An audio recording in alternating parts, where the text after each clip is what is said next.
Vivo is getting ready to launch a new smartphone in India, the V30e, on May 2nd, and will make it available on Flipkart and Vivo Store. It will be available in two color options, in velvet red and silk blue, with a curved display. Previous rumors talked about it having a 6.78-inch FHD plus 120Hz AMOLED touchscreen.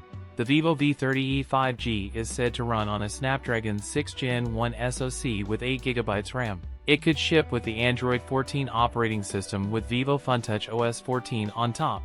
It sports a dual rear camera unit, a 50-megapixel main camera using Sony's IMX882 sensor, a 50-megapixel selfie camera with IAF.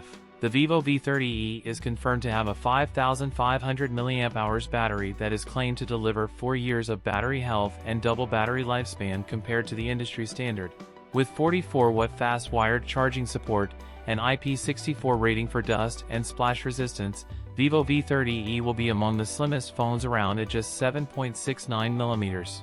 That's it for today's video. If you enjoyed it, don't forget to like, comment, and subscribe for more content. Thanks for watching, and I'll see you in the next one.